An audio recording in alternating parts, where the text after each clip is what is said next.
Hello friends, எப்படி இருக்கீங்க? இது என்னது தெரியுதாங்க? அரிசி. இதை பார்த்ததும் எனக்கு ஒரு ஞாபகம் வந்துச்சுங்க.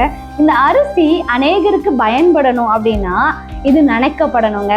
இது ஃபயருக்கு கீழே கொண்டு போகப்பட வேண்டியது அவசியமாக இருக்குது. இது நெருப்புல இருக்கணும், இது ப்ரெஷர் தாங்கணும். இதெல்லாம் செஞ்சாதான் இந்த அரிசி மற்றவர்களுக்கு பயனுள்ள பாத்திரமாக அது விளங்குங்க. இன்றைக்கு அநேகரை பார்த்து கொண்டு இருக்கிற உங்களையும் கூட ஆண்டவர் அநேக ப்ராசஸ்குள்ள கொண்டு போயிட்டு இருக்காரு இல்லையா? இங்க பாருங்களேன், இந்த அரிசியை இது இப்படியே அழகாக இருக்கணும் அப்படின்னு சொல்லி நினைச்சா யாருக்குமே பயன்படாதுங்க. இந்த அரிசி எப்போ ஒன்ஸ் ப்ராசஸ்குள்ள போகுதோ, எப்போ அது ப்ரெஷர் தாங்குதோ, எப்போ நினைக்கப்படுதோ, எப்போ அந்த அக்கினிக்கு மேல அது வேகுதோ அப்பதான் மற்றவங்களுக்கு பயன்படுங்க. இன்றைக்கு நானும் அநேக அந்த நெருப்பின் கீழே நடந்து கொண்டு இருக்கிறேன்னு சொன்னீங்களா?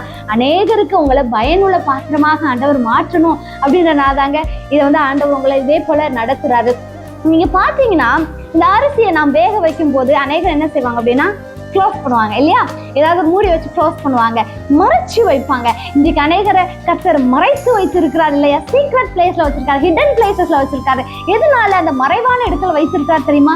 அநேகருக்கு ஒரு காலம் வரும், சீசன் வரும், அப்போது அந்த டைனிங் டேபிள்ல போய் சர்வ் பண்றதுக்காக தாங்க. கிச்சன்ல எப்போ ப்ராசஸ் பண்றாங்களோ அதுக்கப்புறம் தான் அங்க டைனிங் டேபிள்ல சர்வ் பண்ண முடியும். கிச்சன் ப்ராசஸ்ல ஒரு வேளை நீங்க இப்ப நான் இருக்கிறேன்னு சொன்னீங்கன்னா நிச்சயமாக ஒரு நாள் டைனிங் டேபிள்ல நீங்க போய் உட்கார வேண்டிய ஒரு நாள் வருங்க.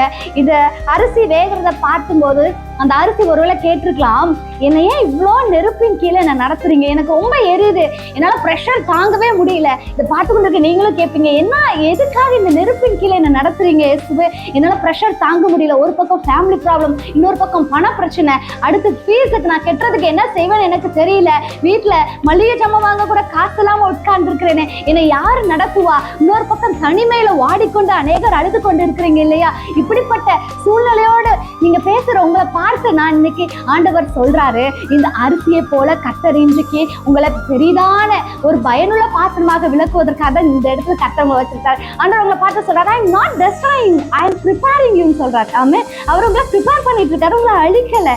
ஆமென். அதனால இந்த பாதையை நீங்கள் உங்களை ஒப்பு கொடுக்கும் போது அழகாக மற்றவர்களுக்கு பயனுள்ள ஒரு அரிசியாக கர்த்தர் உங்களை மாற்றுவார். ஆமென். God bless you.